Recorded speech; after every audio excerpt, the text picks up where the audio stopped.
Hey, what's up? Yeah, I'm an Orioles fan, and I even got the customs here. He got the customs.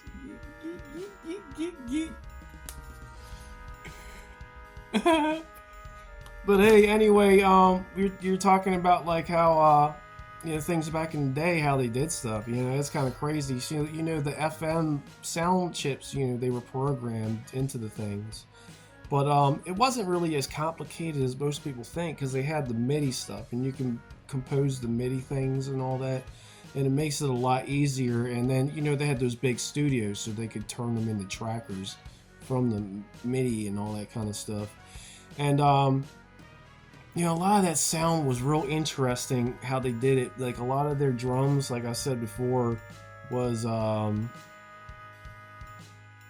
actually the Oki chip, so it's a PCM, and a lot of your CD audio is actually pulse code modulation, which they call it, and it was actually an AD PCM, so you call it like a precursor to MP3 or something like that, and they would use that for their drums, or like if you ever heard like King of Dragons on CPS1 where the guy goes, ah! That's your PCM. It's actually called like the Oki chip or whatever, something like that. They have like different versions of those PCM chips. I think Sega made like their own kinds. So like a lot of the M stuff was OPM, so they had like 4 ops, which opened up and expanded like the sound of the music, so it sounded louder. For instance, like a lot of Sound Blaster cards, they only had like 2 channels. So it had like a more like, warmer, lo-fi kind of sound or whatever like that. And then when it comes to MIDIs are real interesting because a lot of people are messed up because they don't realize like video game music died in 1997 with the Dreamcast. It was the last chip to have an XG MIDI, and it was a level 3. This is like the highest you can get. Literally, the best MIDI keyboard you can get is the Tigers 5. And after that, it's all pre-recorded PCM samples. Like I said, it's CD audio, pre-recorded instruments, and all that kind of stuff like that. So XG is actually like chip music. And after that, the PS2 and the Xbox, it has something like an N-Sonic or whatever like that, which basically just uses Wavetable. And if you ever been on the internet and listened to MIDIs like straight off the internet and right through your sound card, it kind of has that, like, it sounds lame, you know what I mean? But if you put it through like a Roland or a MU-2000EX, you can actually like hear what that MIDI is supposed to sound like. It's actually really impressive. I'll put some links in the description for this YouTube video down in the bottom or wherever like that. And there's also different kinds of MIDIs. Like you have your general MIDI, which is the first one. You have GM2, which actually came out in like 2000.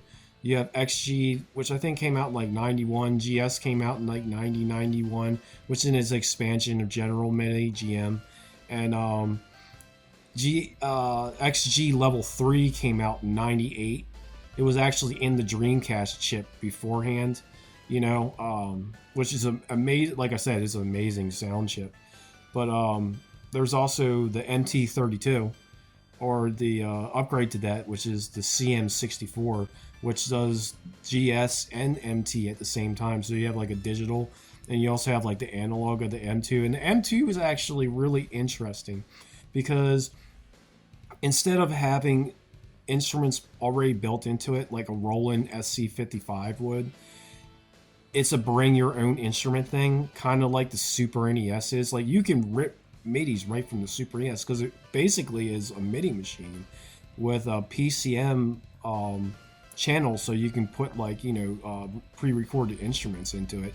Well, it's going to sound like crap because it's only got 64K of sound RAM. But yeah, so that's pretty cool. So you can when I make Super NES chips, I can just rip the MIDI out, put it onto my Cubase, expand upon it, put my own instruments, heighten the sound out because I already know where everything's placed. You know what I mean? And then I also have software programs, like I found ways of turning MIDIs into FM. So I thought to myself, what if you can do it another way? And there's a guy who actually has done this. He's turned video game music, which is what you call the FM and the PCM chips and everything like that, into MIDIs. Now, it's going to sound terrible because this thing doesn't know where these instruments are supposed to place, but you can throw them up on FL Studio and Cubase and then add your own instruments and sounds because you have the layout of where everything's supposed to be. It makes everything so much faster. Okay? And, you know, my whole thing isn't about making a remix or anything like that. I'm just trying to enhance the soundtrack. I'm trying to make the soundtrack the best chip tunes version of the soundtrack. So you're going to get like the best kind of FM, the best kind of MIDI sound you can possible, just chips, no PCM, you know, stuff or anything like that. And, you know, that's really cool, but there's like a whole big science to actually getting the sound out of that. Cause I do a whole lot. Like if I was going to play this kind of music on stage, I would need like 10 keyboards. Like seriously, I would need 10 keyboards. I need like 3 different kinds of FM keyboards. I need 5 kinds of MIDI keyboards, each with their own sounds. And that Tyrus 5 would really help. You know what I mean? And you know, there in order for me to actually understand this, I really had to go through like a whole spiral of information and everything like that. And like I said, I'll put some information down in the description of this YouTube video, and that way you can kind of like figure out what I'm talking about.